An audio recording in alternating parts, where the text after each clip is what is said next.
7 व्रतों की चर्चा पूरी करी। आज हमारा विषय 8वें व्रत के माध्यम से अनंत दंड विरमण का है। 5 अणुव्रत के बाद 3 अणुव्रत, 3 जो गुण व्रत है, इसमें हमने छठे और 7वें व्रत के माध्यम से 2 गुण व्रतों का चिंतन किया, चर्चा करी। गुण व्रत का हमने अभिप्राय समझा था पहले। गुण व्रत का अर्थ क्या है? जो हमने 5 अणुव्रत अभी तक ग्रहण करे हैं, उन 5 अणुव्रतों के माध्यम से जितनी भी बेसिकली हम अपने कर्म बंधन को घटाते हुए अणुव्रत में जितने भी हमने प्रमाण किया, त्याग किया, उसमें गुणों की वृद्धि करने के लिए और संक्षेप में 5 अणुव्रतों की रक्षा करने के लिए इन 3 गुण व्रतों का विधान आगम में बताया गया। इन गुण व्रत के माध्यम से इसकी उपयोगिता हमने एक एक गुण व्रत के माध्यम से पहले भी समझी। आज पुनः इसका लिंक कैसे बनता है दोबारा बताने का प्रयास कर रहा हूं। 5 अणुव्रत के माध्यम से हमने संपूर्ण लोक में लगने वाली क्रियाएं, उनका संकुचन किया, संक्षेप किया। इसके बाद छठे दिशा परिमाण व्रत के अंदर पहले गुण व्रत में हमने, क्योंकि पहले जितने भी त्याग किया, उससे हमारे लोक में होने वाली सभी हिंसा, हमारे जितना भी हमने परिमाण खोला था, वो पूरे लोक परिमाण की अपेक्षा से खुल गया था। अब कैसे संक्षेप करें इसको? हमने दिशा परिमाण की अपेक्षा हमने हमने जाना था कि लोक कितना बड़ा है। असंख्यात कोड़ा कोड़ी योजन लोक परिमाण है और दिशा परिमाण में हमने 100, 200, 500 किलोमीटर की मर्यादा रखकर शेष का त्याग किया। इससे हमारे 5 अणुव्रत में लगने वाली हिंसा अपने आप से संकुचित हो गई। मात्र 100, 200, 500 किलोमीटर जितनी भी हमने मर्यादा करी, उसमें सिमट गई। इस दिशा मर्यादा करने के बाद हमने 7वें व्रत के माध्यम से इस दिशा, जितनी हमने दिशा प्रमाण किया, उसमें जितनी भी उपभोग परिभोग प्रमाण की वस्तुएं थी, उसके उस परिमाण की अपेक्षा से हमने अपना कर्म बंधन और घटाने का प्रयास किया। हमने पहले भी बताया, संसार में अनंत उपभोग परिभोग की वस्तुएं हो सकती हैं, असंख्यात हो सकती हैं, लेकिन सभी वस्तुएं हमारे उपभोग परिभोग में नहीं आती।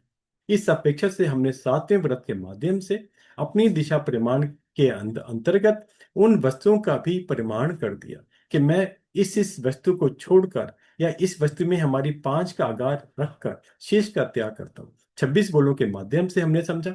इसके बाद काम धंधे की अपेक्षा से हमने 15 कर्मदान का विषय को भी समझा कि कौन कौन से काम ऐसे हैं जिन काम धंधे से हमारा उपभोग परिभोग की वस्तुएं उत्पन्न होती हैं, बनती हैं। उस अपेक्षा से हमने 15 कर्मदान का विषय समझा कि उसमें अगर हिंसाकारी किसी भी काम धंधे से हमारा कर्म बंधन ज्यादा बढ़ता हो, तो एटलीस्ट हम उस काम धंधे को, उस व्यापार को बंद करें, ना करें। और अगर हमारी विवशता हो तो 1 या 2 जो भी हमारे काम व्यवसाय हैं, उसको छोड़कर शेष कर्मदान वाले कर्मों को त्याग कर दें पूर्ण रूपेण। इस प्रकार हमने 7वें व्रत का विषय समझा। अब पॉइंट आएगा कि 8वें व्रत की अब आवश्यकता क्यों पड़ी। अब पॉइंट यह है कि आपने जो भी वस्तुओं का प्रमाण किया, चाहे वो वनस्पति की थी पहले व्रत के माध्यम से, चाहे अल्टीमेटली 7वें व्रत के माध्यम से उपभोग परिभोग परिमाण की थी, क्या सभी वस्तुएं आप जो यूज करते हैं, तो क्या आप उसको बहुत तरीके से यूज करते हैं? तरीके का अर्थ है कि आपने इस प्रकार से उसका उपयोग किया ताकि मेरी फालतू की हिंसा मेरी ना हो।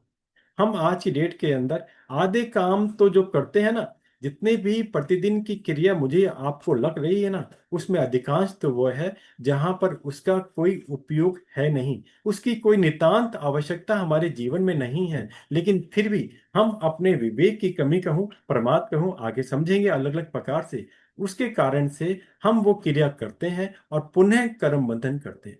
मात्र मात्र बेसिकली अणुव्रत से हमारे कर्म बंधन नहीं रुकते, रुकते हैं, लेकिन उसके बाद भी बहुत मर्यादा हमारी खुली रहती है, क्योंकि हम उसकी गहराई को समझ नहीं पा रहे। किस किस प्रकार से हम अपना विवेक रखकर, ध्यान रखकर हम उसके अंदर और संक्षेप कर सकते हैं। मैंने पहले ही प्रारंभ में एक बार कहा था कि जाना है ना सबको मोक्ष। अगर मोक्ष में जाना है, कैसे जाएंगे? मोक्ष में जाने के लिए हमें अपने जितना भी कर्मों का स्टॉक है, जब तक उस कर्मों के स्टॉक को हम समाप्त नहीं करेंगे, हम मोक्ष में जाने के अधिकारी ही नहीं हो सकते। जब हमारे ये चिंतन इस प्रकार से है, तो प्रश्न है कि हम क्या करें।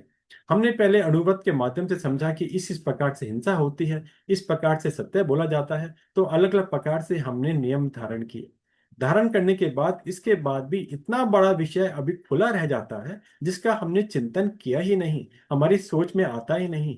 हम अनायास, मतलब अपने आप ही वो क्रियाएं हमारे द्वारा होने लगती हैं। और अपने आप होने वाली क्रिया हो या जानबूझकर होने वाली हो, कर्म बंधन प्रत्येक में होता है। इसका समझ लेना। ये ऐसा कंसेप्ट है कि आपके हाथ में फोन है, तो आप ये बोलें कि मेरे पास फोन है, मैंने यूज नहीं करा। आप यूज करें नहीं करें, अच्छा करें बुरा करें, उसका बिल तो आता है ना, उसके चार्जेस तो लगते हैं ना। इसी प्रकार सुबह से उठने तक, सोने तक, और यहाँ तक कि सोते समय भी हमारा कर्म बंधन समाप्त नहीं होता है। कई बार एक बहन ने प्रश्न किया, क्या सोते समय भी हमारे कर्म बनते हैं? बिल्कुल बनते हैं, क्यों नहीं बनेंगे। आपने क्या त्याग किया जिसके कारण आपका सोते समय कर्म बंधन ना हो? ये संभव नहीं। आपका मन वचन काया इत्यादि खुले हैं, उसके कारण से भी चालू रहता है। आपका बेसिकली सारी क्रिया चालू रहती हैं। आपने बहुत थोड़ी क्रियाओं का ही त्याग किया हुआ होता है, इसलिए हमारी कर्म बंधन प्रति समय किसी न किसी रूप में चालू रहता है।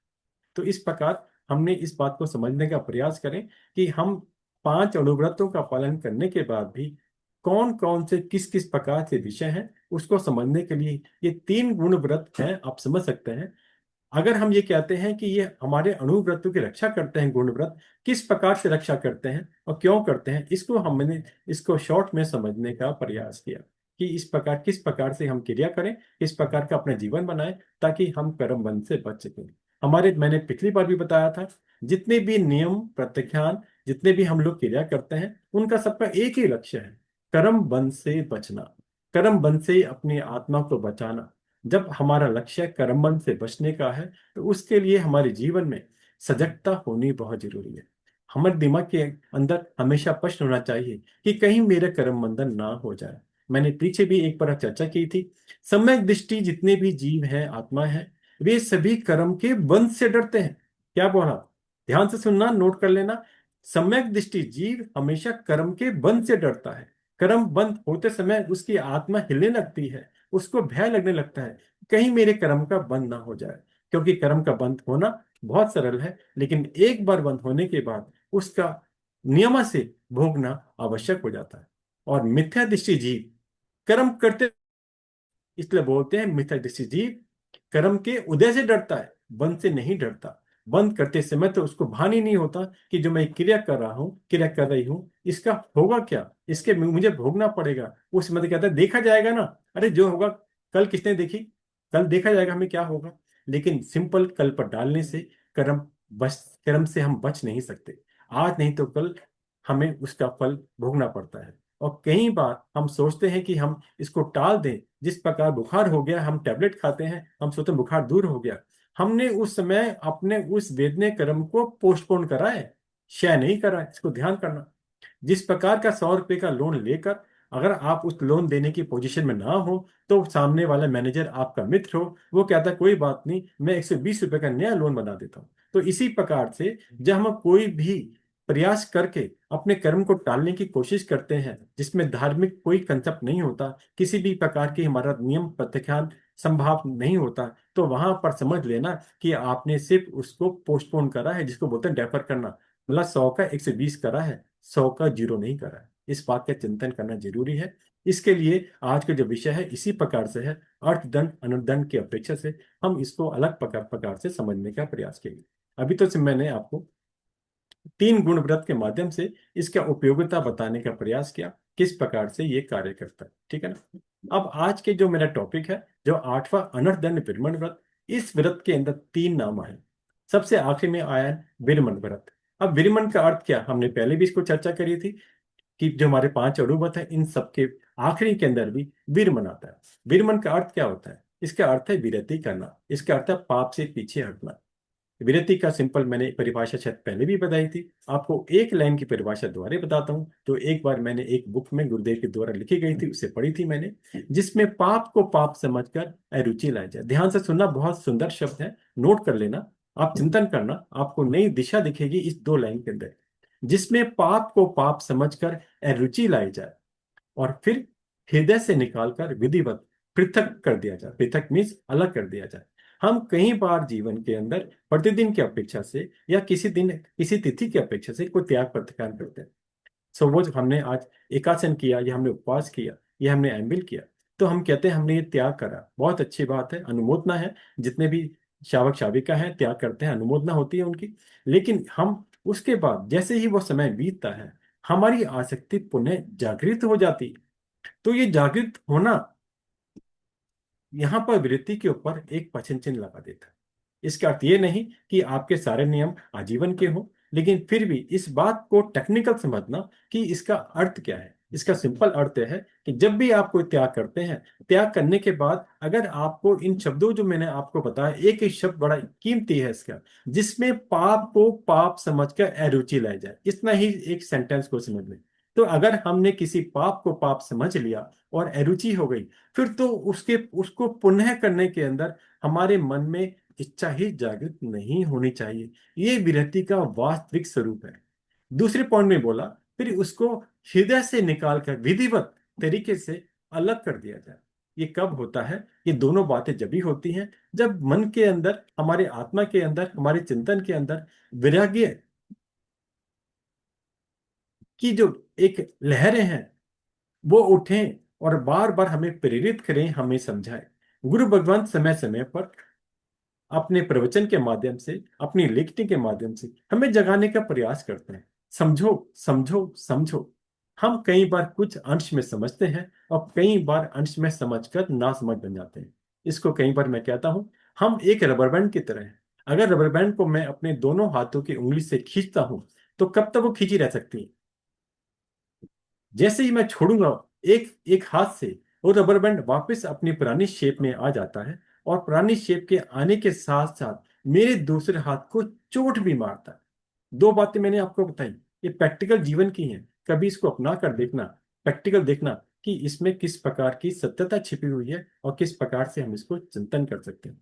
तो यही धारा व्रत नियम की है। अगर हमने किसी भी पाप को पाप समझकर छोड़ दिया, तो छोड़ने के बाद उसके अंदर पूर्ण रूपेण अरुचि आपके मन में होनी चाहिए। और इसको इस प्रकार से त्याग करें ताकि बेसिक आत्म आत्मा से उसका कोई भी लिंक, संयोग बना ना रह जाए। साधु साध्वी जब विरागी बनते हैं, विरागे के अंदर गुरुदेव उनकी परीक्षा लेते रहते हैं। समय आता है वो दीक्षा का पाठ भी पढ़ते हैं और उसके बाद उनके संयम साधना प्रारंभ होती है। प्रारंभ होते ही वो उच्च स्तर पर नहीं पहुंच जाते, काफी समय लगता है। तब जाकर धीरे धीरे वो परिपक्व हो पाते हैं। तो यहाँ पर जो परिपक्व की बात है ना, इसे कहते हैं उसको बेसिकली कि पाप को पाप समझ के अरुचि तो लिया लिया है, लेकिन हमने उसको विधिवत पृथक अलग नहीं करा। आत्मा से छोड़ना एक होता है किसी चीज को त्याग कर देना, और एक है उस आत्मा के अंदर उसका अंश नाम की आसक्ति को छोड़ना। हम आज प्रत्येक जीव, मैं और आप सभी, किसी चीज का त्याग तो कर देते हैं, लेकिन उसकी हमारी आसक्ति नहीं छूटती। तो यहाँ पर जो मेन फोकस है इस विरति के अंदर, हमें अपनी आसक्ति को घटाने का प्रयास करना है। और आसक्ति नहीं घटती, त्याग कर दिया, तो बेसिकली वो उस प्रकार से है जिस प्रकार से अग्नि जलाई, अग्नि कम हो गई, ऊपर राख डाल दी, लेकिन उसके अंदर की जो अग्नि है वो जागृत है। अगर आप कुछ समय के बाद ऊपर से राख हटाएंगे और आप देखेंगे उसमें अग्नि अभी चालू है। उसमें अगर आपने कोई उपयोग करना है, वापस जागृत करनी है, तो किसी भी चीज के द्वारा, चाहे पेपर के द्वारा, किसी ऑयल पेट्रोल के द्वारा वो जागृत हो सकती है।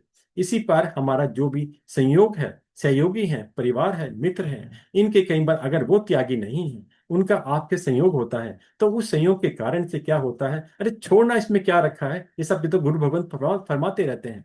कर लेते हैं ये कार्य, घूम लेते हैं, फिल्म देख लेते हैं, आहार पानी कर लेते हैं, जमीन का प्रयोग कर लेते हैं, और फलाने फलानी चीजों का हम उपयोग कर लेते हैं जिसमें हम सोचते ही नहीं हमने क्या करा।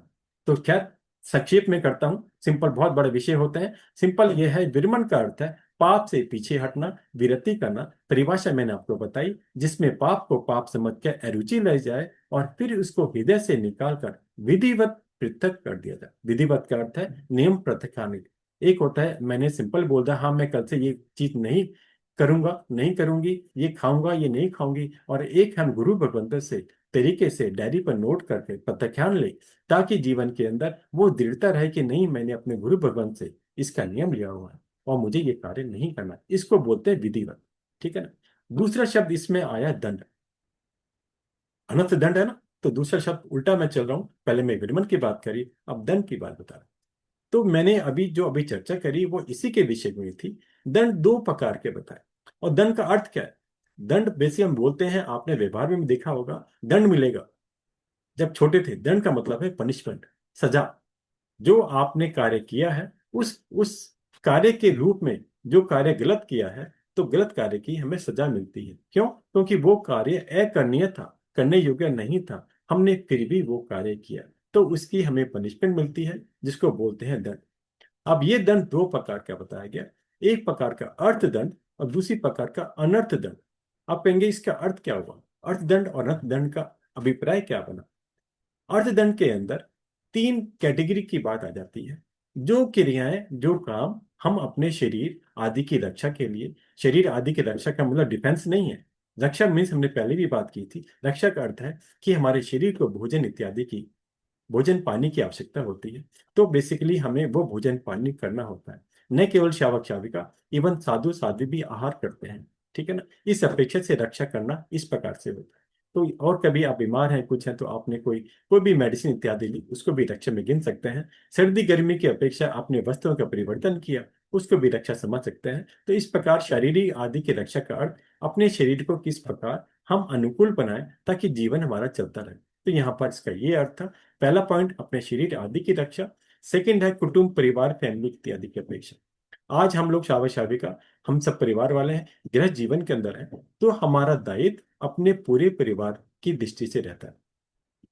श्रावक की जो एक जिम्मेदारी होती है, वो धन अर्जन की अपेक्षा रहती है कि वो हम लोग धन अर्जन करें। और जितनी हमारी शाविका बहनें हैं, उन सबका दायित्व होता है कि घर की सार संभाल कैसे करनी, इसमें भोजन पानी इत्यादि, घर की रक्षा, और जितने भी है बच्चों को संस्कार इत्यादि, वो सारा इसी कैटेगरी में आ जाता है। और इन दोनों के अलावा एक चीज और आती है। हम लोग पे हैं, हम सामाजिक प्राणी हैं, जिसको बोलते हैं social animal. Man is a social animal.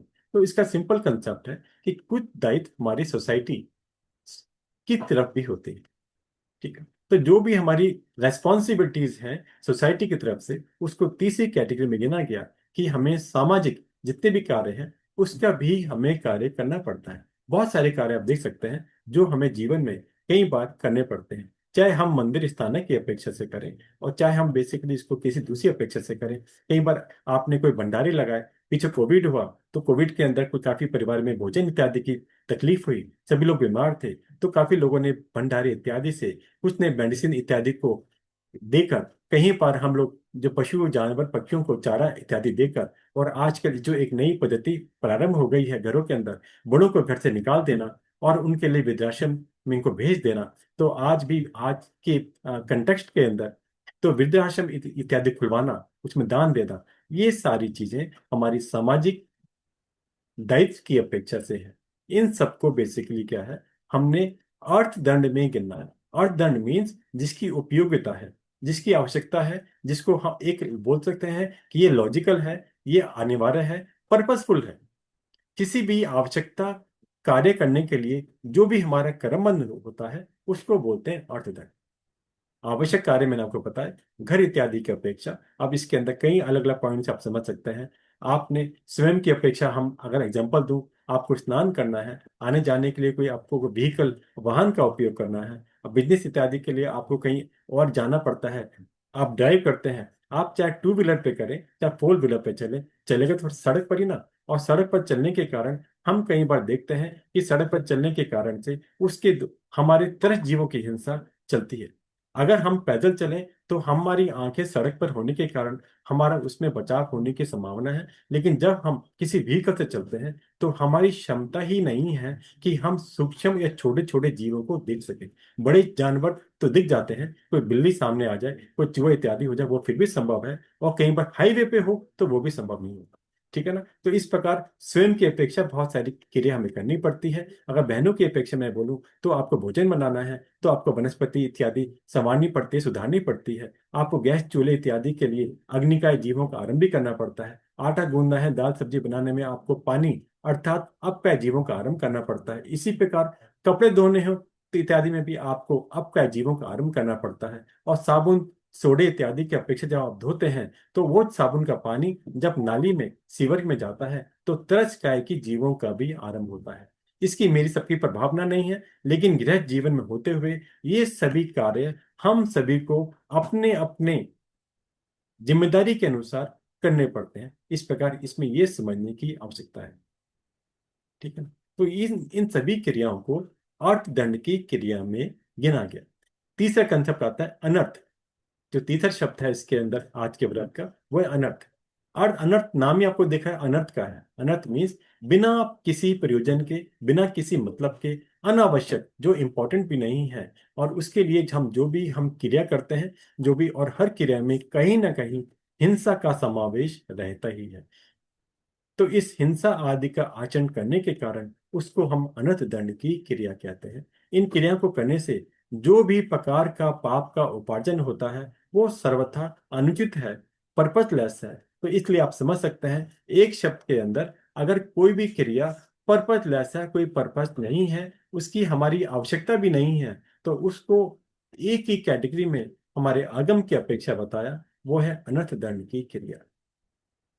अब आप कहेंगे, आप चाहे आपने कोई भी क्रिया करी, चाहे वो अर्थदंड की है चाहे अनदंड की है, उस क्रिया में हिंसा तो हो ही गई। फिर हमने इसको अलग अलग करके क्यों रखा? इसका क्या पर्पस है? पर्पस क्या है कि जब हम कोई भी अर्थदंड की क्रिया करते हैं, आवश्यक क्रिया करते हैं, पर्पसफुल क्रिया करते हैं, तो वहां पर हमारा लक्ष्य क्या होता है? वहां पर हमारा लक्ष्य के अंदर हमारी भावना तो सेकेंडरी हो जाती है। वहां सिर्फ वो कार्य करना की प्रधानता होती है, वो प्राइमरी बन जाता है। एग्जाम्पल के लिए हमारे परिवार में बहनें जब अपना भोजन इत्यादि अपनी तैयार करती हैं, ठीक है, रसोई के अंदर, तो वहां पर उनका लक्ष्य क्या है? वहां पर उनका लक्ष्य बेसिकली अपनी प्रसिद्धि नहीं है, जीवों की हिंसा नहीं है। उनका लक्ष्य है कि परिवार में दो बच्चे हैं, ठीक है ना, शावक हैं, जो और माता पिता हो, दादा दादी कोई भी हो सकता है, उनके उनकी रक्षा करने के लिए जो जिम्मेदारी है उसके लिए भोजन बनाना। तो यहाँ पर प्राइमरी पर्पस है घर के सदस्यों का पेट भरने के लिए उन्हें भोजन सामग्री बनाई, घर सफाई करने के लिए, और जो भी हिंसा करनी पड़ी, या उनके कपड़े धोने इत्यादि के लिए जो हिंसा करनी पड़ी, तो वहां पर दायित्व सिंपल एक कार्य को संपन्न करने का है, जिम्मेदारी यापन करने का है, जीवन चलाने का है। यहाँ पर कोई प्रधानता किसी और चीज की नहीं है। इसके विपरीत जब हम अनंत दंड की बात करते हैं तो वहां पर बुद्धि आरंभ की होती है। आरंभ मीन्स हिंसा की रहती है, जिसमें कोई काम नहीं होता, और जिसके कारण से जो हिंसा निरर्थक, फजूल के अंदर की जाती है, उसको अनंत दंड की क्रिया कह दिया। तो इन दोनों में अब बात, प्रश्न ये चला था, जब दोनों में हिंसा है तो इसमें फिर हमने इसको अलग अलग करके क्यों बताया? अलग अलग करके ये बताया कि अर्थदंड की हिंसा की अपेक्षा अनंत दंड की हिंसा में पाप ज्यादा होता है, क्योंकि लक्ष्य अलग है, आपकी मन की आसक्ति, मन की चिंतन, वो सब अलग है। इसके कारण से इसको, इस हिंसा को दो भागों में बांटा गया। क्योंकि हम सभी गृहस्थ जीवन में है, शावक शाविका के रूप में है, हम साधु साध्वी की तरह संपूर्ण पूर्ण रूपेण त्याग से निवृत्त, मतलब दंड से निवृत्त नहीं हो सकते।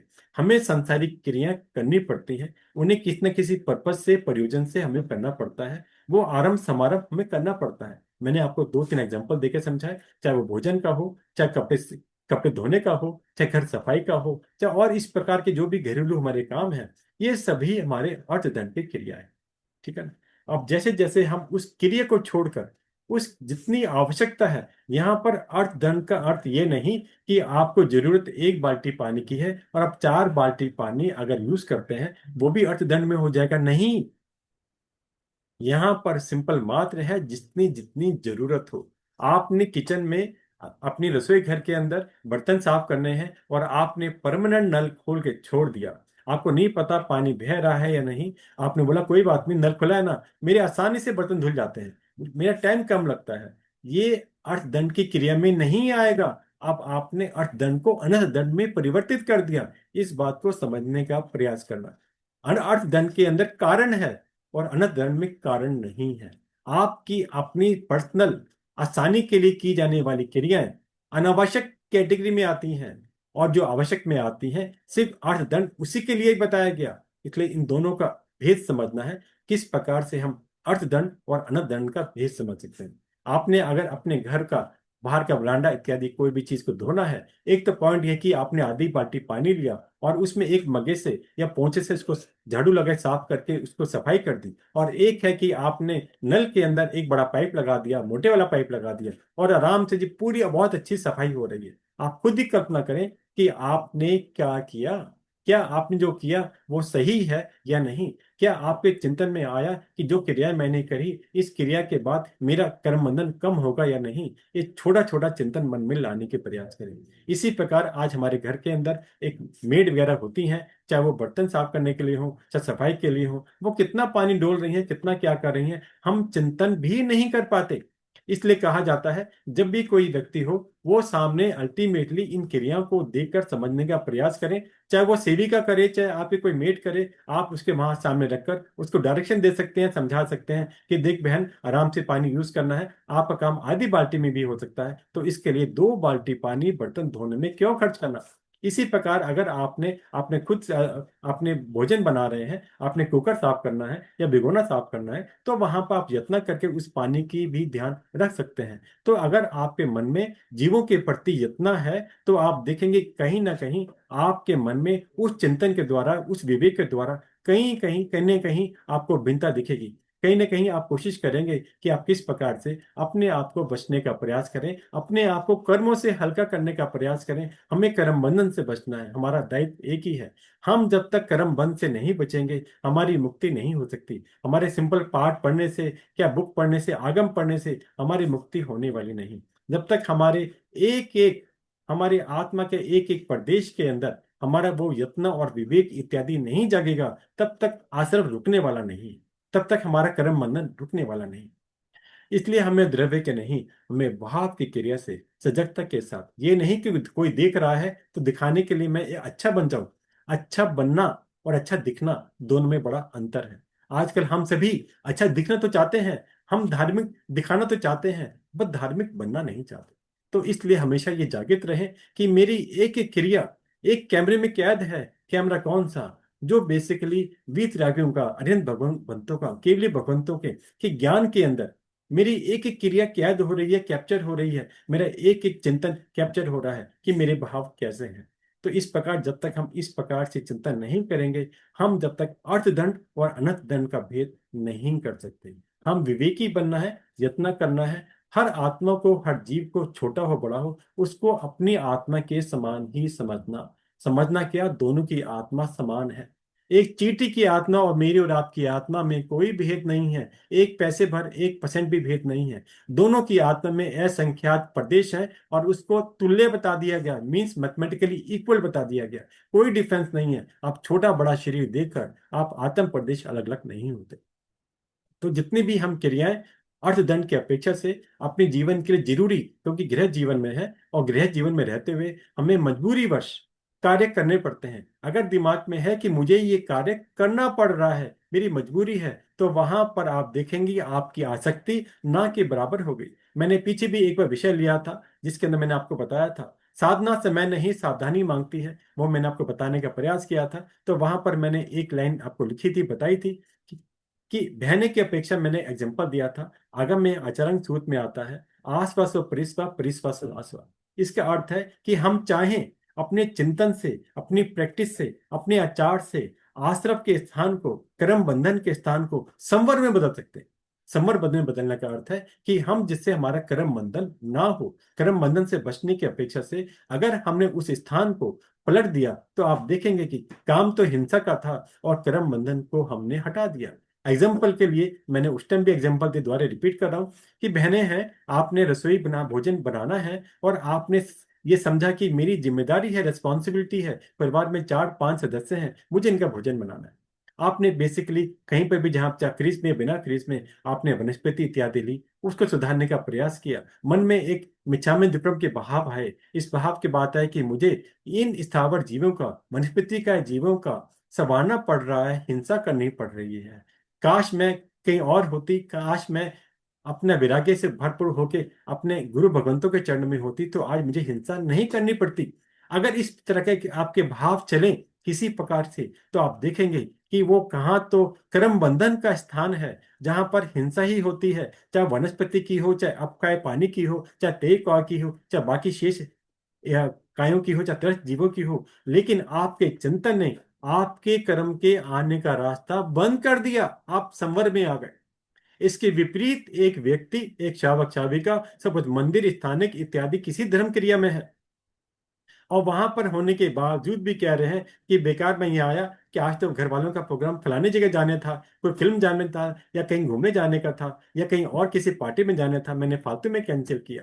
अगर आप चिंतन करें कि दोनों के चिंतन में कितना आपको अंतर दिखा। एक व्यक्ति, एक बहन भोजन बनाते समय के अंदर भी कितनी आत्मा से द्रवित हो रही है, कितनी भी उसकी आत्मा झकोरे मार रही है, हिलोरे ले रही है कि मैं, ये हिंसा मुझे करनी पड़ रही है। जहां पर पढ़ना शब्द आ गया, वहां पर उसका चिंतन पलट गया, उसका जीवों के प्रति अनुकंपा का भाव आ गया, उसके प्रति, जीवों के प्रति करुणा आ गई। और जबकि दूसरा व्यक्ति जो है, जबकि धार्मिक दिख रहा है, लेकिन उस धार्मिक दिखने के समय के अंदर भी वो कर्म का बंद कर रहा है। तो वहां पर उस स्थान में होने के बाद भी तो उसका कर्म चालू है। तो आपने वहां पर, उस प्राणी ने, शावक शाविका ने संवर के स्थान को, निर्जर के स्थान को आश्रम में बदल दिया। और जिस भी हमारी शाविका बहन ने रसोई बनाते समय की, भोजन बनाते समय भी अपनी चिंतन की धारा रखी कि मुझे ये हिंसा यहाँ करनी पड़ रही है, मुझे कब अवसर मिलेगा, कब मैं इससे निवृत्त होकर अपनी साधना में लगूंगी और इस हिंसा से निवृत्त होंगी। दोनों के चिंतन के कारण से ही इनके कर्मों की श्रृंखला बदल गई। एक जगह निर्जरा चालू हो गई बंद की जगह, और दूसरी जगह निर्जरा की जगह बंद चालू हो गया। तो ये सारी चीजें हमारी अर्थदंड अनदंड की अपेक्षा आप समझ सकते हैं। जितनी भी आप क्रिया करेंगे, जितनी आप अर्थदंड की क्रिया करेंगे, वहां पर संभलने की गुंजाइश है, वहां पर आपके चिंतन को बदलने की गुंजाइश है। लेकिन अनर्थ दंड के अंदर कोई गुंजाइश नहीं होती। कारण साफ है, क्योंकि वो आप अपनी स्वयं की आसक्ति के लिए कर रहे हैं। आपके मन में जीवों के प्रति करुणा, जितना इत्यादि का विषय नहीं है, तभी आपने अनंत दंड की उन क्रियाओं का सेवन करने का प्रयास किया। ठीक है। अब आगम की अपेक्षा इस 8वें व्रत के अंदर 4 प्रकार का अनंत दंड का समावेश है। 4 प्रकार का अनंत दंड होता है, वो बताने का प्रयास किया। अभी तो मैंने आपको सरल भाषा में बताने का तरीका बताया, प्रैक्टिकली हम लोग जो देखते हैं, चेक करते हैं, उस अपेक्षा से बताने का प्रयास किया। विषय बहुत बड़े होते हैं, मैं इसको संक्षेप में करके छोटा करने का प्रयास किया मैंने।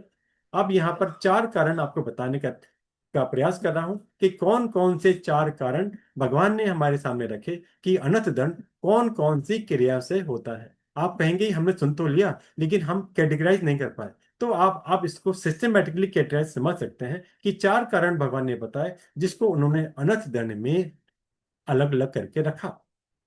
जितनी मैंने आपको बताई वो सब इन्हीं चारों में अंतर्गत में निहित है, इसके अंदर इंक्लूड है। लेकिन सिंपल नाम की अपेक्षा से आप 4 पॉइंट में गिन सकते हैं। पहला है अवधारणा चर्य। अवधारणा का चर्य का अर्थ है कि मन के अंदर बुरे भाव लाना।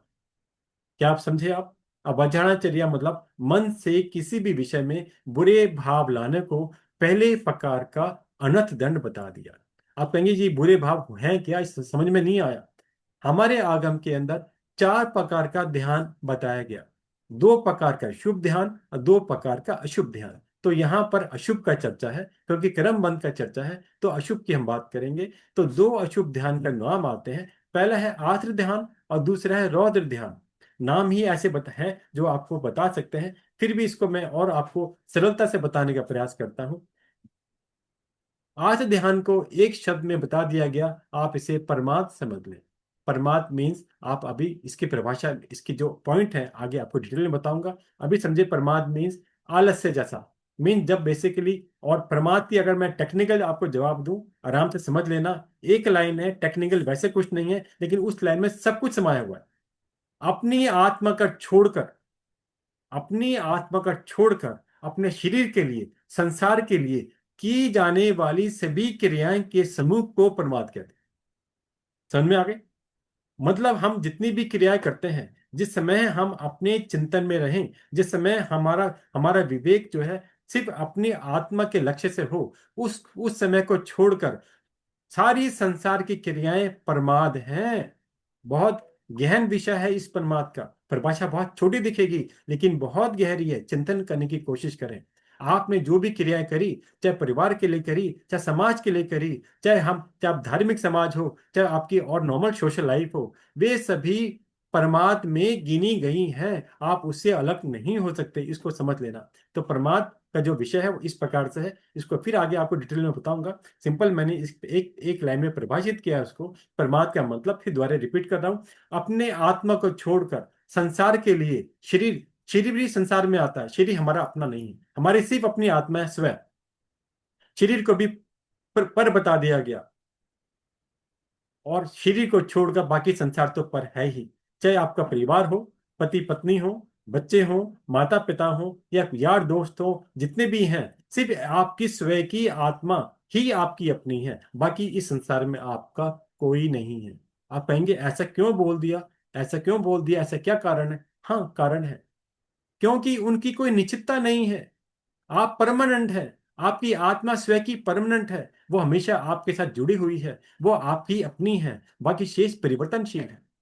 जो आज आपके अगर बहने हैं, जो आपके शावक हैं, ठीक है ना, क्या आपके हर एक भव के अंदर वो आपके शावक बनेंगे? आप कहेंगे ऐसी कैसे बात, ये तो संभव नहीं है। इसीलिए मैंने आपको कहा, हमारे हर जीव के संसार में हर प्राणी के साथ सभी रिश्ते हो चुके। एक ही प्राणी के साथ वो हमारा पति पत्नी बन चुके, बेटा बेटी बन चुके, माता पिता बन चुके, और जितने भी संसार के रिश्ते हैं, सभी रिश्ते हमने हर प्राणी के साथ कर लिए। जब हर प्राणी के साथ हर रिश्ते कर लिए तो क्या हुआ? इसका सिंपल है कि ये रिश्ते नित्य नहीं है, परमानेंट नहीं है, टेम्परेरी है। और टेम्परेरी वाला जो होता है उससे हमने पर कह दिया, जो परमानेंट है उससे हमने अपना स्वयं कह दिया। तो सिर्फ हमारी अपनी आत्मा है, आत्मा को छोड़कर संसार की सभी क्रियाएं हम जो करते हैं, किसी भी अवस्था में करें, वे सभी परमात्मा में गिनी जाती हैं। तो यहाँ पर मेरा विषय चला था आत्म ध्यान का और रौद्र ध्यान का। मैंने बोला आपको, आत्म ध्यान का मतलब है परमात्मा, और रौद्र ध्यान का मतलब है परमात्मा तो है ही, इसमें प्लस हिंसा प्लस चोरी प्लस एटसेट्रा आप और चीजें जोड़ सकते हैं, और जब जुड़ जाती हैं तो उसके हम बोलते हैं रौद्र ध्यान। सिर्फ परमात्मा तक जब इंसान रहता है तब तक वो आत्म ध्यान में है। जहां पर उसके मन में और चिंताएं और चिंतन चलने लगता है, वो हिंसा चोरी जितने भी हमारे और प्रकार के पाप स्थान हैं, सभी पाप स्थान इसमें आप जोड़ सकते हैं, तब वो रौद्र ध्यान बन जाता है। ये मैंने आपको परिभाषित की तरीके से बताने का प्रयास किया। आप इसके और देखें कि किस किस प्रकार से और इसको प्रैक्टिकल समझ सकते हैं। आत्म ध्यान को तीन चार प्रकार से बताने का प्रयास किया।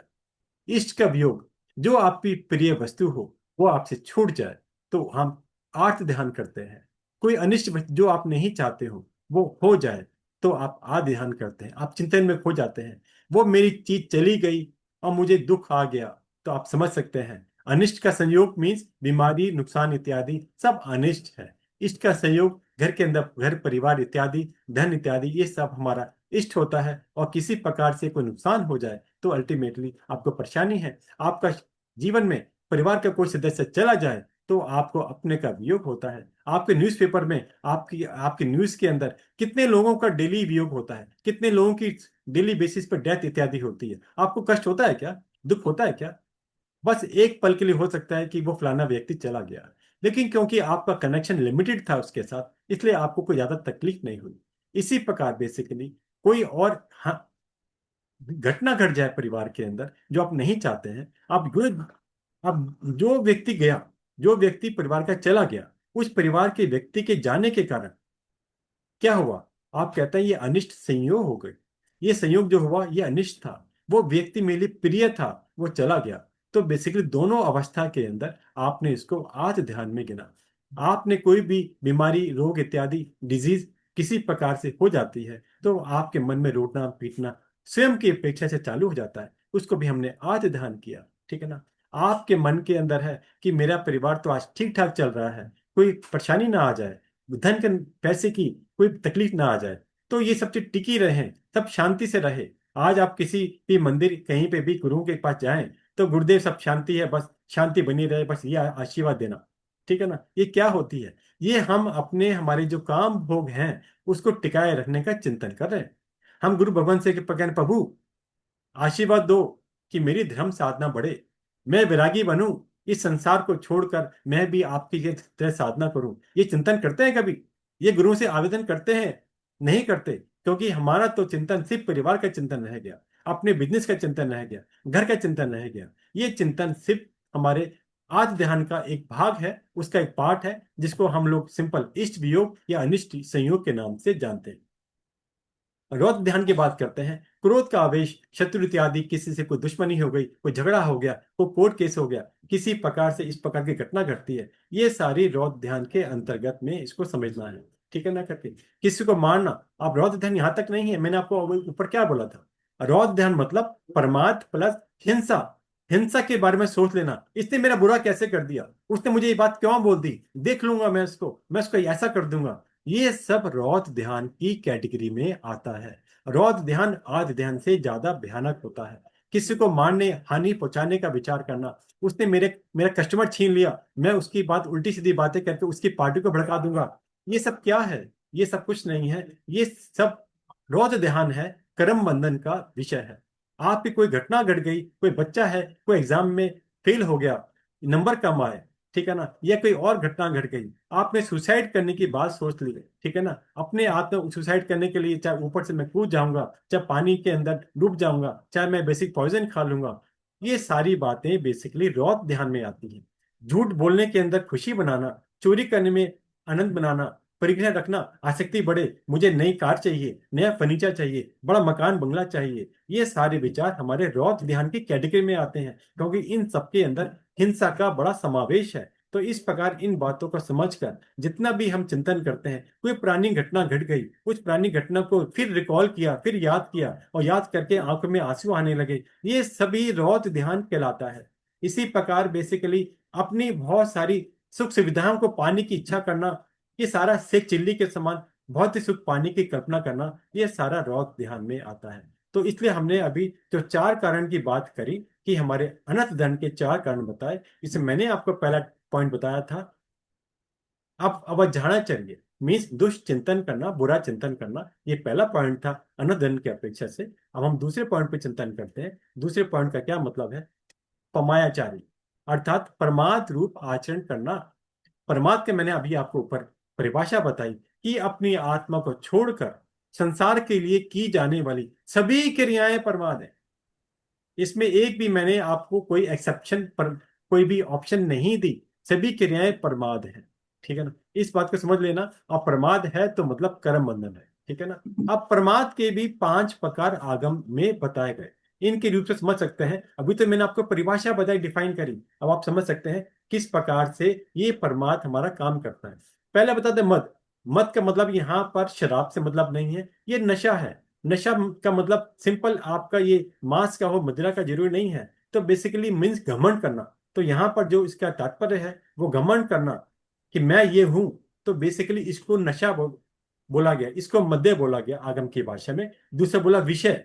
हमने पीछे विषय विकार की बात की थी। हमारे पास पांच इंद्रियां हैं, हम फाइव सेंसेस वाले व्यक्ति हैं। तो हमारे पास पांचों इंद्रियां, सुनना, देखना, सूंघना, चखना और स्पर्श इंद्रिया, तो इनकी जो भी 25 बोल के अनुसार पांच इंद्रियों के 23 विषय बता दिए गए। तो यहाँ पर विषय का मतलब यह है अपनी इंद्रियों के अनुरूप इच्छा रखना, ये सारा प्रमाद है। आपने अच्छा सुना, कोई भजन सुना या कोई गाना सुना और आपको बड़ा रस आया, ये सब बेसिकली विषय में आता है। कषाय हम जानते हैं, चार प्रकार के कषाय हमने जाना था। क्रोध मान माया लोभ, जो संसार परिभ्रमण करने के कराने के कारण है। तो इस प्रकार चार प्रकार के कषाय हम जानते हैं। तीसरा बोल दिया निद्रा। निद्रा मीन्स सोना, आलस्य। आप कहेंगे कि यार निद्रा में क्या हमने प्रमाद कर दिया, हम सोए भी नहीं क्या? नहीं, आगम के अंदर बताया गया, इवन साधु के लिए बताया गया, रात्रि का तीसरा पहर निद्रा के लिए बताया गया, साधु की अपेक्षा भी। तो आपको निद्रा की मनाही नहीं है, लेकिन निद्रा का एक समय है। आप 6-7 घंटे की निद्रा ले सकते हैं, और एक है 10 घंटे आपने पूरे दिन में निद्रा में लगा दिए, तो इसको समझने की बात है। आप छुट्टी के दिन है, आप बैठे हैं, दिन हो रात हो, दिन में कभी भी आपने भोजन किया, लेट गए, सोफे पे लेट गए, बेड पे लेट गए, यहाँ पे निद्रा का अर्थ उस अपेक्षा से है, इसको परमाद में गिना गया है। ठीक है ना। विकथा, विकथा मीन्स कि बेसिकली हमने कहीं पर भी इधर उधर की बातें करना। चार प्रकार की विकथा आगम में आती है। स्त्री कथा, भक्त कथा, राजकथा, देश कथा। तो बेसिकली मतलब क्या है, आप सपोज करके आप मंदिर स्थानक में हैं, आप पूजा करने गई हैं, साधना करने गए हैं, वहां पर बेसिकली करके हम इधर उधर की बातें करें, चाहे शावक हो चाहे शाविका हो, तो वहां पे क्या मतलब हुआ? तो हम शाविका बेसिकली शावकों के के बारे में बात करें और शावक शाविकाओं के बारे में बात करें तो ये शोभनीय नहीं है। इसको स्त्री कथा के रूप में बताया गया। भक्त कथा मीन्स हम बात करें कि हमने तो आज घर में ये वाली डिश बनाई थी, हमने नेट पे ये चीज देखा था, हमने आज चार चीजें बनाई, आज हमने चाइनीज फूड बनाया, ये सारी कथा चर्चा करनी सारी वी कथा कहलाती। तो ये सब क्या है? ये परमाद में आता है। परमाद यानी कर्म बंध के कारण है। आप खुद चिंतन करें, इन सब बातों में आपको कहाँ दिखा आत्मा का स्वरूप? अगर आपके मन के अंदर सिंपल संसार ही दिख रहा है, सिंपल जीव यानी मुंह का टेस्ट दिख रहा है, या निद्रा यानी अपने शरीर को अपने आराम देने की बात चल रही है, या अपना ही ईगो के कारण कषाय की बात चल रही है, तो आपने आत्मा को देखा कहाँ? आपको पास आत्मा को देखने का समय ही नहीं मिला। आप तो शरीर के कारण से, संसार के कारण से वहीं पे उलझ गए। तो बेसिकली तो यहाँ पर पमायाचर्य मीन्स दूसरे अनंत दंड की व्याख्या बताई गई। ठीक है ना? इसके बाद तीसरे पॉइंट के अंदर बताया गया हिंसा प्याने। हिंसा प्याने का अर्थ है हिंसा के कार्यों में सहयोग करना। अब हिंसा के कार्यों में सहयोग करना कैसे प्रकार? आजकल हम देखते हैं आतंकवादी टेररिस्ट देखते हैं, आज चोर डाकू इत्यादि देखते हैं। तो कई बार कोई व्यक्ति अगर उनको अपने घर के अंदर जगह दे, कोई बात नहीं, तो मेरा पुराना दोस्त है, कोई बात नहीं, कोई मुझे पे शक नहीं करेगा, तो मेरे घर के अंदर छिप जा, ये सब हिंसा प्याने के अंदर आता है। इसी प्रकार आपके घर के अंदर बहुत सारी चीजें होती हैं जिनका जो कंसेप्ट है वो हिंसा से जुड़ा हुआ है। उस प्रकार से किस प्रकार से होगी, आप इसके एग्जांपल देके समझ लें। सपोज आप किसी के घर में, किसी का आज ओपनिंग है, उसने अपना घर बंगला बनाया, ओपनिंग है, आप जाएं उसके घर में, अच्छा आपका मकान, आपका आपने जितने भी यहाँ कुछ दिख रही है, चाहे आपके कपड़े हो, चाहे घर हो, जितनी भी चीजें हो, ये तो बहुत अच्छा बनाया आपने। आपने क्या किया? आपने हिंसा में सहयोग करा। वो व्यक्ति हिंसा में, वो अपने मन में फूल गया कि मैंने कितना अच्छा घर बनाया, मैंने कितने अच्छा फर्नीचर बनाया, मैंने कितनी अच्छी पार्टी दी, और आपने उसकी तारीफ करी। तो तारीफ करना व्यवहारिक हो अलग दृष्टिकोण है, इसको आप अपवाद में, एक्सेप्शन में गिन सकते हैं, लेकिन तारीफ करने के अंदर क्रिया लगती है, और सिर्फ क्रिया नहीं लगती, आप उसके पार्टनर बन जाते हैं। तो यहाँ समझने की बात है हम किस प्रकार से अपने आप को बचाने का प्रयास कर सकते हैं। तो एक एक पॉइंट को आप देखें, आप किस किस प्रकार से एक एक करके बढ़ सकते हैं। इसी प्रकार बेसिकली किसी ने कोई अचार डाला, किसी बहन के घर में गए, तो अल्टीमेटली, और या और कोई चीज भोजन के बारे में आपने बहुत अच्छा बनाया है, आप देखो यार अल्टीमेटली बहुत अच्छा बनाया, हमारे घर में ऐसा बनता नहीं है। तो किसी ने कोई हिंसा करी और आपने उस हिंसा की किसी भी बेसिस के ऊपर तारीफ करी, आपने उस हिंसा में बढ़ावा दिया, सहयोग किया, आप उसके पार्टनर बन गए। किसी ने बेसिकली कई बार सैलेड बनाई या कोई और बेसिकली फल फ्रूट्स ले और बहुत सुंदर तरीके से सुधार कर आपके सामने सर्व किया, आपने तो बहुत अच्छा सुधारा है। आपने क्या किया? स्थावर का जीव थे और उन जीवों की अल्टीमेटली हिंसा हो रही है, और आपने वहां पर उसकी तारीफ करके उस हिंसा की अनुमोदना करी। तो जो आपकी अनुमोदना करने के लिए नहीं था, आपने जो भी क्रिया करी, तो आपने कर्म बंधन का कार्य किया। तो इस प्रकार यहाँ पर समझना है किस प्रकार से आपने हिंसा में सहयोग करने को तीसरे प्रकार का अनदंड बताया है।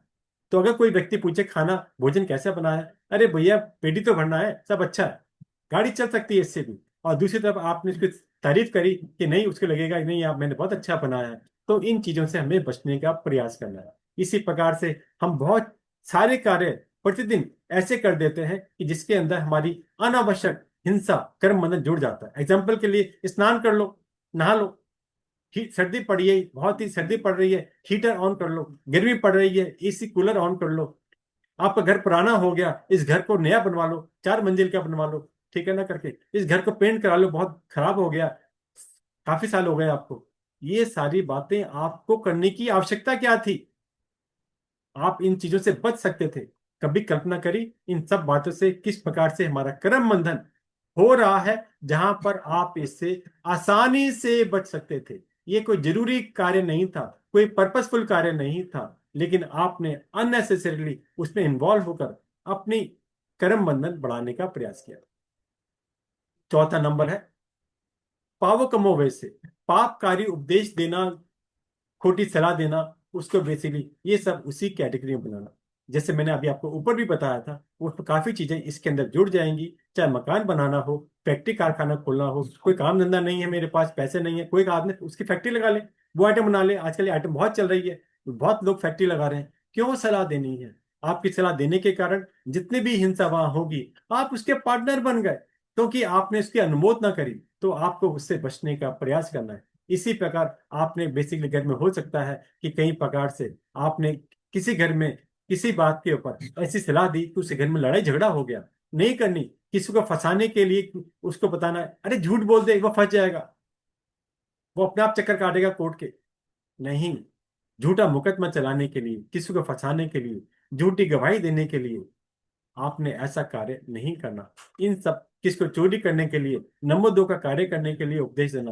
कोई बात नहीं, सरकार की दिक्कत है, गवर्नमेंट की प्रॉब्लम है, टैक्स की प्रॉब्लम है, कोई बात नहीं, बहुत लोग हैं जो बिना टैक्स से काम करते हैं, तो हमें इस प्रकार की किसी को प्रभावना नहीं करनी। ये सारे पाप कर्म के उपदेश बताए गए हैं, और ऐसे उपदेश को सुनकर कोई भी मनुष्य, कोई भी प्राणी, कोई भी शावक, कोई भी शाविका, अगर वो पाप कर्म का क्रिया करता है तो उस पाप कर्म में आप भागीदार बन जाते हैं। इसलिए हमें किसी को भी ऐसी सलाह उपदेश नहीं देना है जिसको उस सलाह को पाकर वो व्यक्ति अननेसेसरली अपने आप को उन चीजों में लगा ले।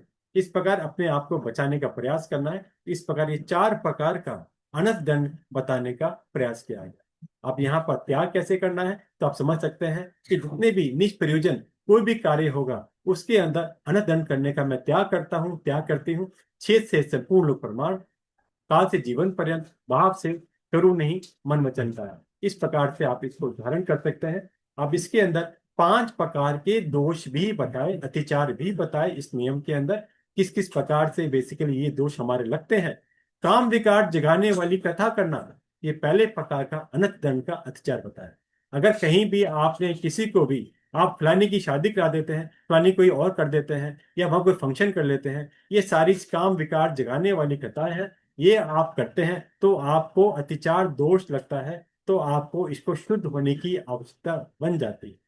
दूसरी प्रकार का बताया, भान कुचेष्टा करना। भान कुचेष्टा करना मीन्स आप देखते हैं शादी पार्टी इत्यादि के अंदर किस प्रकार से लोग नाचते गाते हैं, इस प्रकार से बेसिकली चीजें आपको नहीं करनी, तो वहां पर इसके बचने का प्रयास करना है। अलग अलग प्रकार से अपने अपने शरीर के अंगों को टेढ़ा मेढ़ा बनाकर दूसरे को हंसाने के लिए, दूसरों को हंसाने के लिए कोई भी कुचेष्टा आप करते हैं, वो सब बेसिकली इस दूसरे भान कुचेष्टा नामक अतिचार में आती है। तीसरे नंबर पे मुखरी वचन बोला हो, मतलब कई बार हम लोग फालतू की बातें करते हैं, हंसी मजाक की बातें करते हैं, झूठी बातें करते हैं, ऊट पटांग बात करते हैं, ढींगे मारते हैं, अपनी बात कुछ नहीं है शेख चिल्ली की तरह कहीं की बात कहीं पहुंचा देते हैं। आपके पास कुछ नहीं है, बोलना कि मेरे पास तो ये भी है, ये भी है, मेरे पास चार मकान है, मेरी चार फैक्ट्री है, मैं तो हमेशा फ्लाइट में जाता हूँ, फ्लाइट में जाती हूँ, ये सारी मुखरी वचन बोलने में गिना जाता है।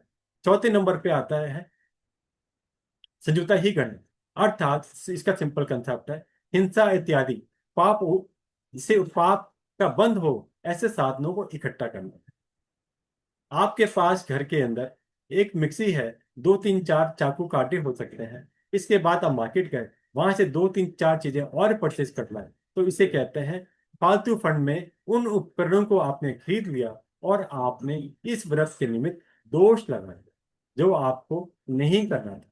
इस प्रकार हम समझ सकते हैं कि हमें चीजों को संग्रह करना, इकट्ठा करना बिना प्रयोजन के, इस कारण से इसके अंदर हमें इस प्रकार चौथा अतिचार इस आठवें व्रत का लगता है।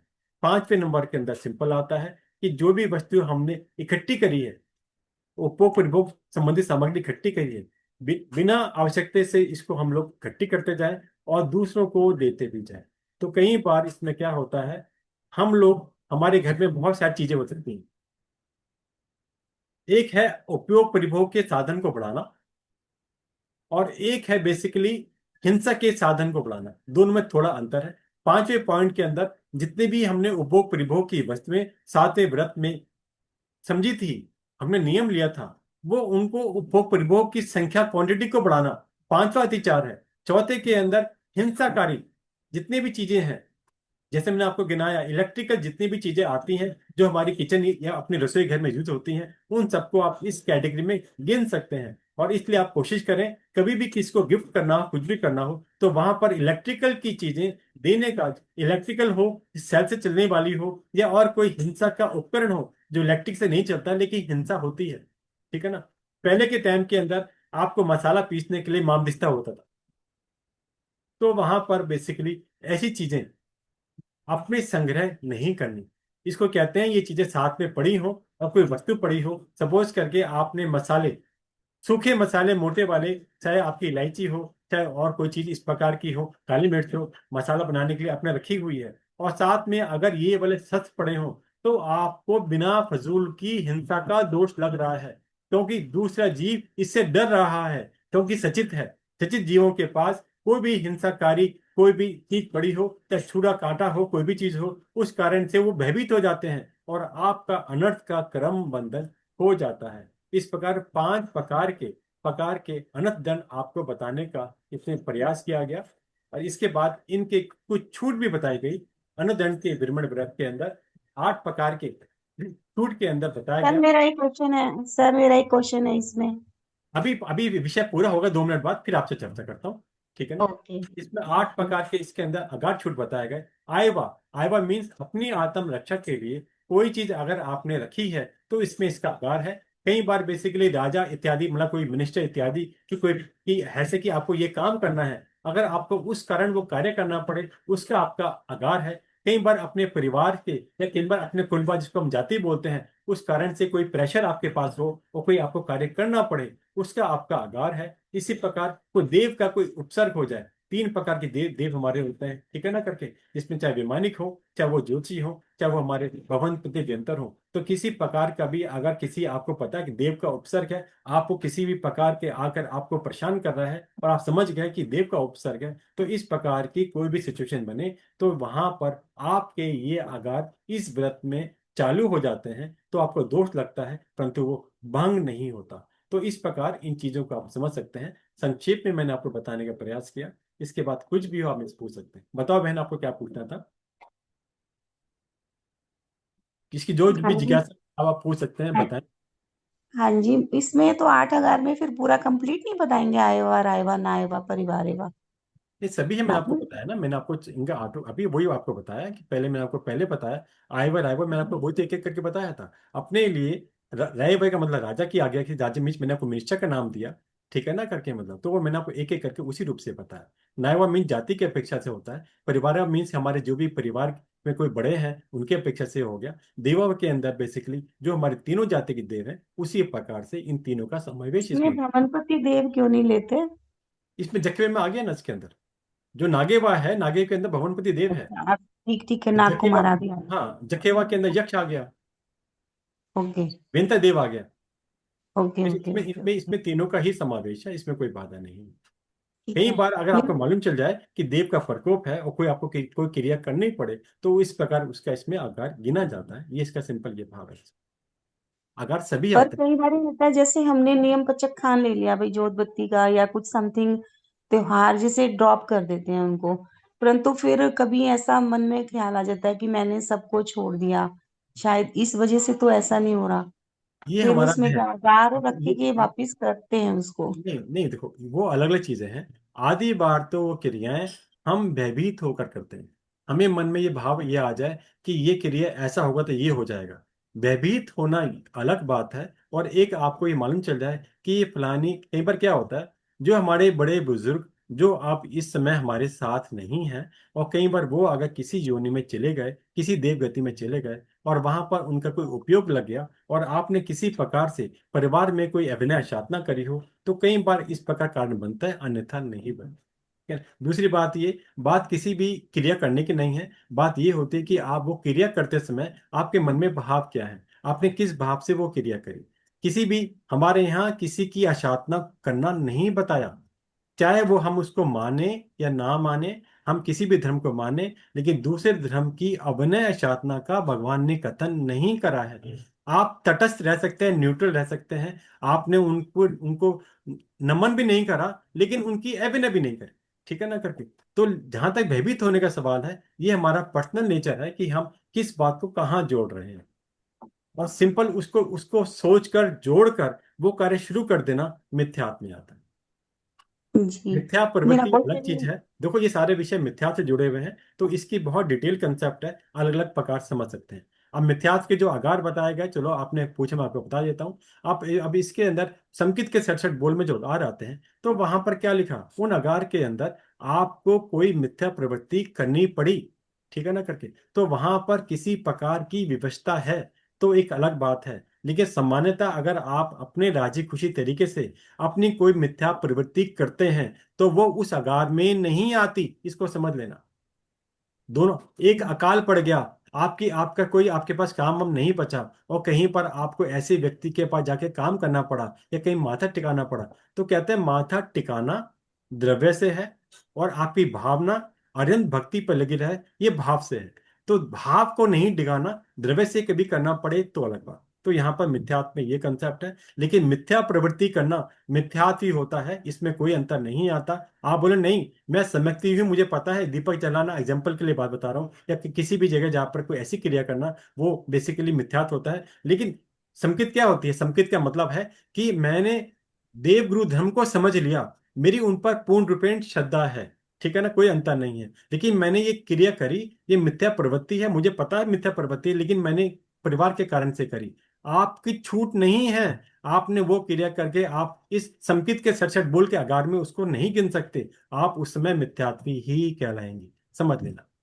भैया जैसे जी। सम्यक दृष्टि जीव की, इनमें दोष लगता है लेकिन भंग नहीं होते व्रतों में।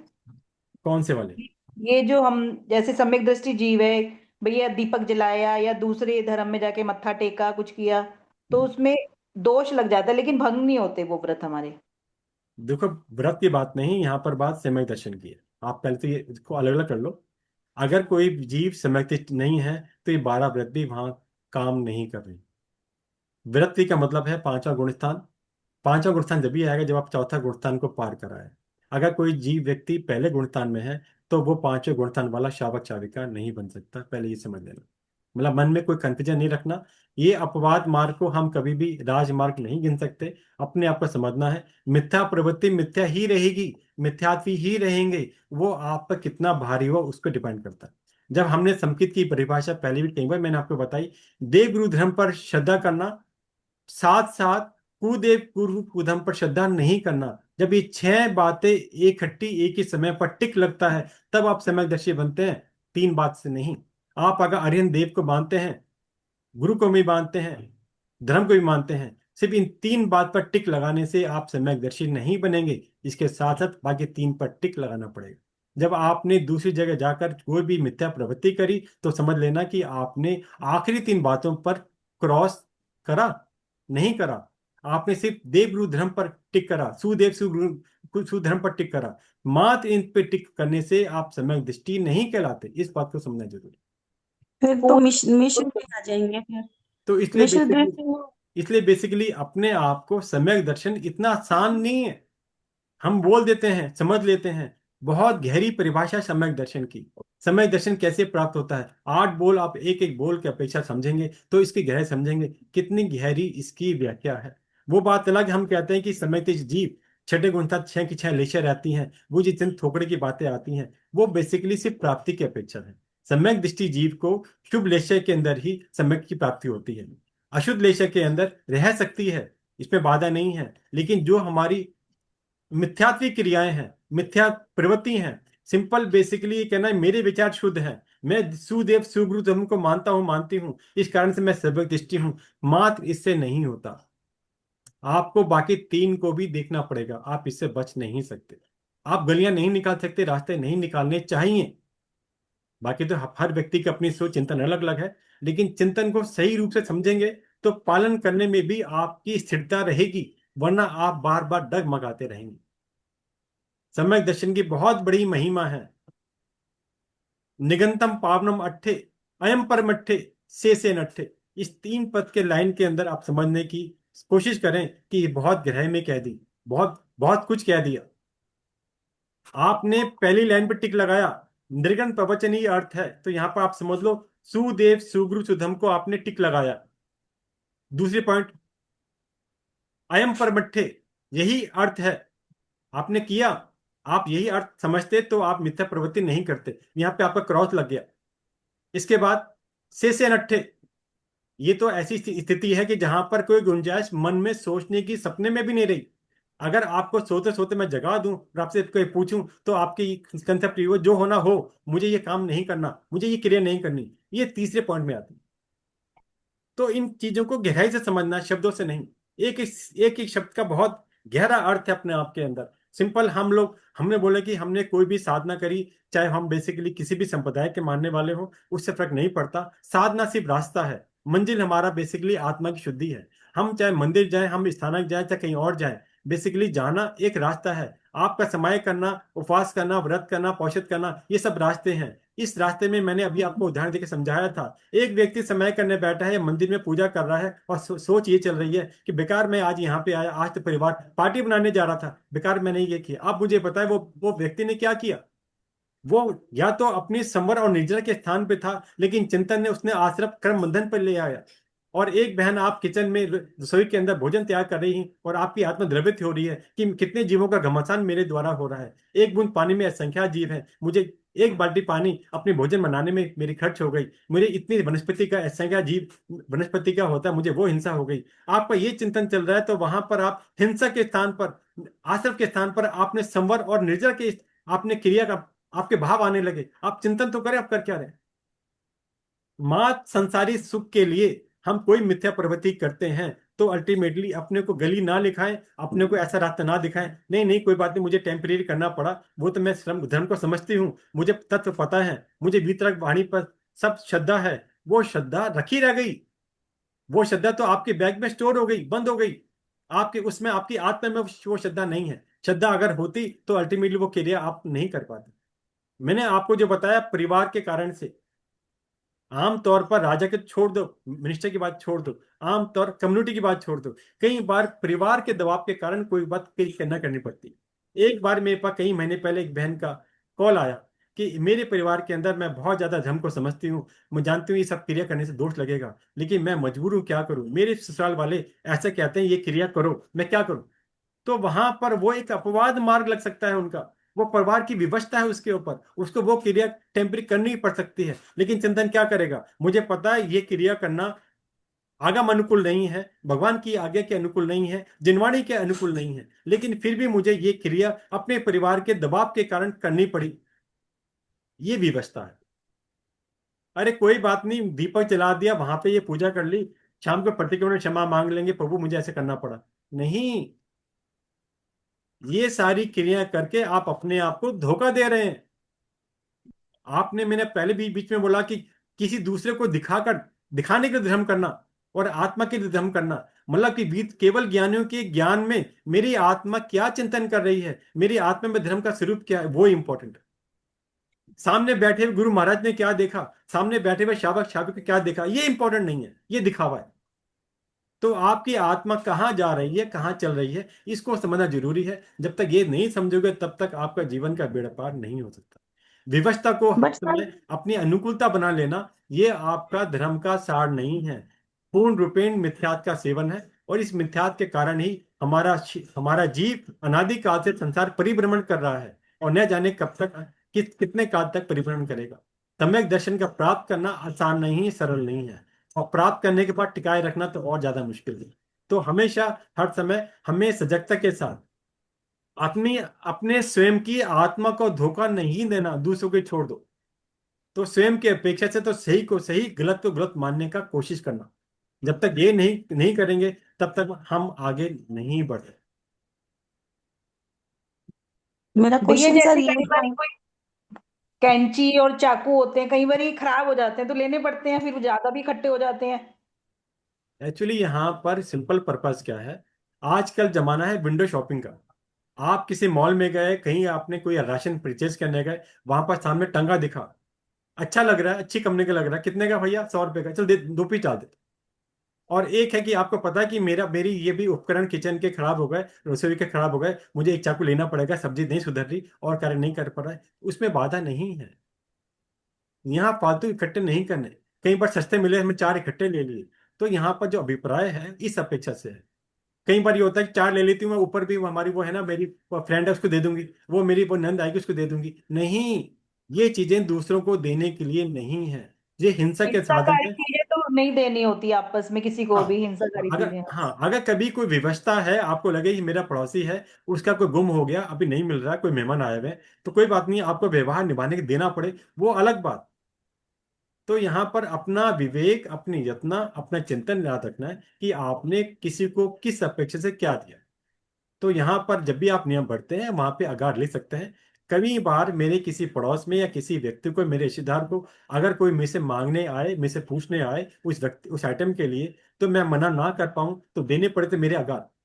लेकिन खुशी खुशी अपने लिए कि वो बहन मेरी फ्रेंड बहुत अच्छी है, वो चार लाई थी, एक मेरे लिए भी लाई थी, नहीं, भला नहीं बनना। इन चीजों के लिए भला नहीं बनना। और किसी को ऐसे कटलरी टाइप के इक्विपमेंट किसी भी दिवाली गिफ्ट या किसी जगह देने की, या किसी मैरिज फंक्शन में गिफ्ट देने की कोशिश नहीं करना। ये सभी हिंसा के साधन हैं। और हिंसा के साधन को हिंसा समझना जरूरी है। ये नहीं कि ये ऐसी चीजें हैं वो सालों साल के घर में रहेंगी, जब भी यूज करेगी ना वो बहन, वो मुझे याद करेगी। हम आमतौर ये काम उसके लिए करते हैं। अपने घर की बहन बेटी की शादी हो, आपको करना पड़े, वो आपकी मजबूरी, उसका आगार। लेकिन पंचायती करने के लिए नहीं, किसको गिफ्ट करने के लिए नहीं। इस प्रकार को समझने का कोशिश करना, मेरे भाव इस प्रकार से। मेरा क्वेश्चन तो ये हाँ, था जी। कि जैसे सिलबट्टा और मोमजस्ता होता है, हाँ जी। ये जैसे पहले जमाने में तो ये यूज करते थे इलेक्ट्रिक की जगह पर। हाँ जी। तो जैसे किसी को ये देना हो तो दे सकते हैं फिर? बहन, दोनों एक ही बात है, दोनों में अंतर नहीं है। ये दोनों इक्विपमेंट मैंने अभी आपको उदाहरण देके बताया था। आपको गरम मसाला बनाना होता है, जो बहनें साबुत मसाले मार्केट से लेती हैं और घर के अंदर इसको पीसती हैं, वो क्या करेंगी? आपके पास बड़ी इलायची है, छोटी इलायची है, साबुत है, आप क्या करते हैं? आप पीसेंगे ना उसको, सचित है ना, ठीक है ना। हाँ इसी जी, इसी हाँ जी। प्रकार जो भी सचित प्रकार, सुनो एक मिनट, जो भी प्रकार के सचित प्रकार के द्रव्य हैं किसी भी प्रकार का, उसको जब भी हम लोग उसको बेसिकली मिश्रण करें, या इसको चूरा करें, या उसको पीसें, हम कोई भी क्रिया करते हैं, वो सारी हिंसा के कार्य हैं। हमें अपने घर में अपने कार्य के लिए करने पड़ते हैं। वो मैंने आपको बोला, वो अर्थदंड है। आप बहनें हैं, आपको रसोई की जिम्मेदारी है, तो आपको पता है मुझे मसाला, आटा इत्यादि जो भी चीजें हैं आपको रखनी जरूरी है, और उसको उसी प्रकार से बनाना आवश्यक है। लेकिन फालतू करने की कोशिश ना करें, इसका विवेक रखना, इसका अर्थ यही है। जितने भी हमारे हिंसा के साधन हो, चाहे वो माम दिष्टा हो, चाहे वो आपको सिल बट्टा हो, चाहे हमारी को मिक्सर हो, चाहे और चाकू छुरे हो, ये सारी हिंसा के साधन है। और इसमें हमें थोड़ा विवेक रखने का प्रयास करना चाहिए। सिंपल भाव ये। जैसे भैया हम कई बार ये अचार वचार डालते हैं, अपनी फ्रेंड को दे दिया, रिश्तेदारी में दे दिया, तो वो कहते हैं कि नहीं पैसे ले लो उसके, चाहे तुम 10 रुपए ले लो, 20 रुपए ले लो, लेकिन वो आपने ठीक है देना कि क्यों है? आपने वो देना क्यों है? आपस में कई बार किसी के हाथ का नहीं, अच्छा लगता है कि नहीं आप इसीलिए दे देना डाल यही देना। यही बताना चाह रहा हूँ। ये जो अच्छा लगना है ना, ये अच्छा लगना ही महाकरमंदन का कार्य है। ये अच्छा लगने का कार्य नहीं करना। आपने 25 क्रियाएं पढ़ी है, उसके अंदर एक आता सामंतो प्रणिपाती की क्रिया। लिख लेना, नोट कर लेना, नहीं पढ़े तो पढ़ लेना इसको। उसका अर्थ यही है सतवार कि सूत्र में पढ़ी थी भैया, कोई सतवार सूत्र बात में नहीं, पढ़ी। कोई बात नहीं, सिंपल है, कहीं भी छोटी छोटी आजकल किताबें आती हैं पतली, वहां पे लिखी होती है। सामंतो प्रणिपाती की क्रिया। ये क्रिया क्या कहती हो, इसके क्या मतलब क्या है? किसी व्यक्ति ने मकान बनाया, किसी ने भोजन बनाया, आपने बहुत अच्छा बनाया, बहुत अच्छा कार्य किया, मैंने बीच में ही बोला था ना, ये अनंत दंड की क्रिया है। इसी प्रकार कई बार आपने कोई भी अचार चटनी कोई भी घर में बनाई और दूसरों को दी, आप लोग बहुत अच्छी बनी है, अच्छा भाभी भेज देना, बहन भेज देना। क्यों भेज देना? खुशी आपको होती है ना उससे, सुन के नहीं, खुशी भी होती है। इसीलिए मैंने ये पहले बताया, मैंने आपको जो सामंतोपनिपाती की क्रिया का नाम दिया, इसलिए आपकी खुशी को जानते हुए किया कि जो हम्म। हम क्रिया हिंसा करते हैं और सोचते हैं कि दूसरा बंदा हमारी तारीफ करेगा, वो उस तारीफ की अपेक्षा रखने के लिए हम जो क्रिया करते हैं, ये अनंत दंड की क्रिया है। जितने भी जीवों का घमासान हुआ वो सब आपके अकाउंट में है, ये मत भूलना। तारीफ तो 2 दिन की है, और वो करम बंधन आपको कितने काल तक दुखी कर सकता है, उसकी आप कल्पना नहीं कर सकते। तो इस प्रकार से हमें इन चीजों से बचने का प्रयास करना है, सिंपल भाव इतना ही है। तो आप एक एक करके आप चिंतन करें, हमने क्या किया। कोई कार्य कई बार मजबूरी में करना पड़ जाता है। कई बार कोई अगर सगा संबंधी है और आप मना नहीं कर सकते, कोई आपको देना पड़े तो अलग, लेकिन वहां पर मन के अंदर सुखी खुशी नहीं बनाना कि ये जब ये इसका सेवन करेंगे, यूज करेंगे ना, तो याद करेंगे मैंने क्या बनाया था। नहीं, ये कार्य नहीं करना। इसके भाव इसी रूप से इतना, इसको ध्यान करने की कोशिश करना। ठीक है। और धन्यवाद भैया। और कितने कुछ पूछना है?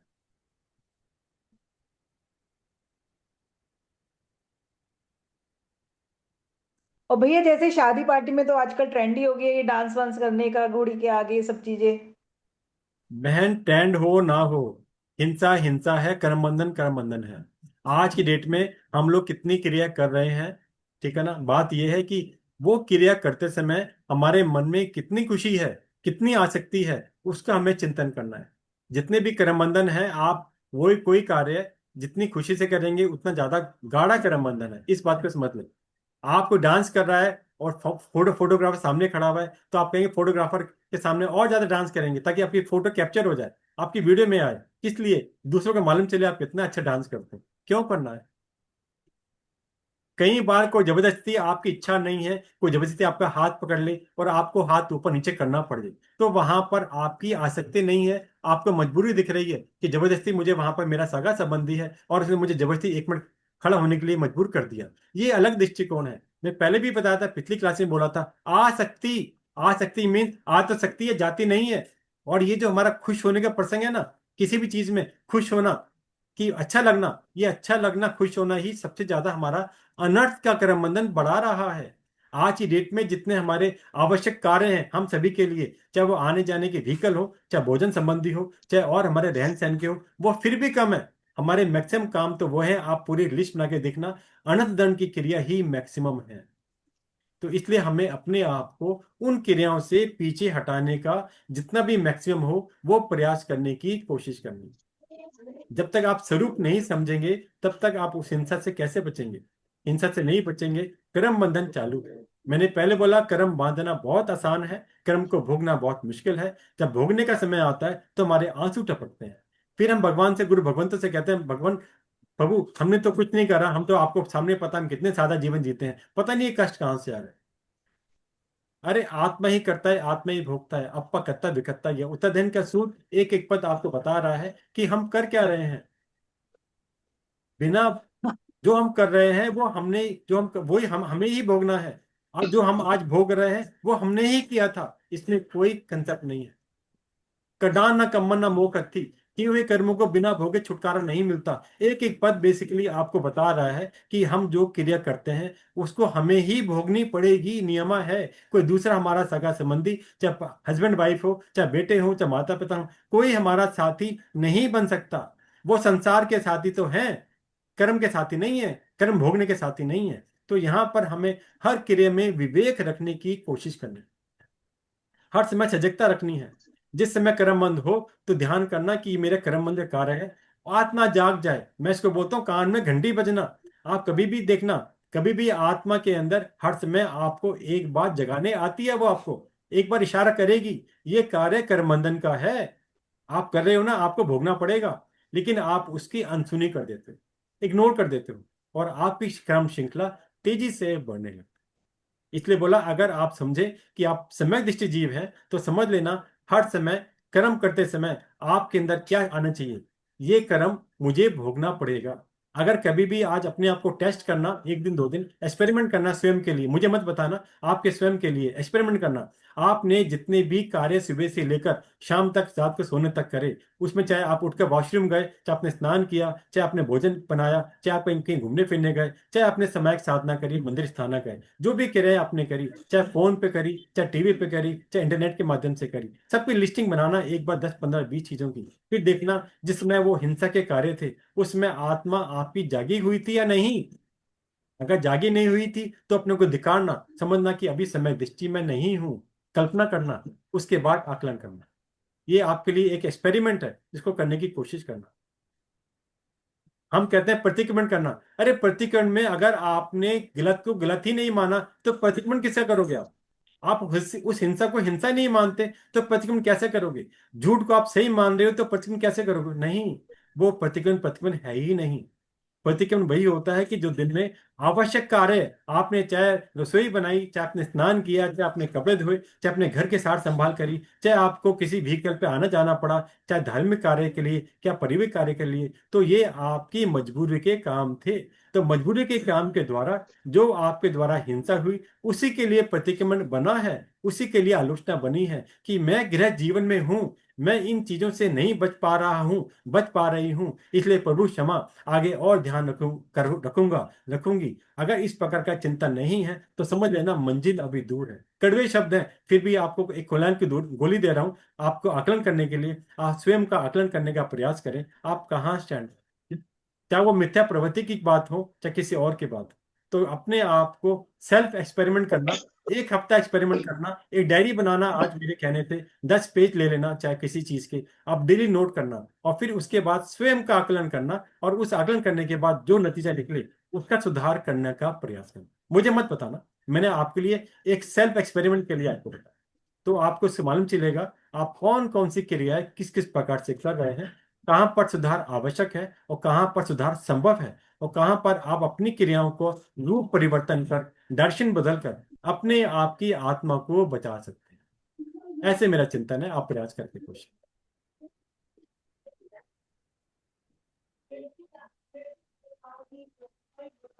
इसके कोई और प्रश्न है?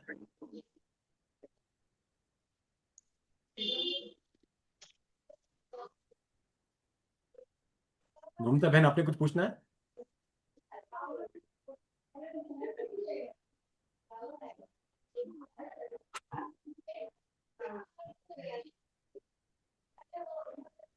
चलो कोई बात नहीं, आज की क्लास यहीं तक रखते हैं। किसी को जिज्ञासा है तो ग्रुप में भेज सकते हैं, कोई दिक्कत नहीं।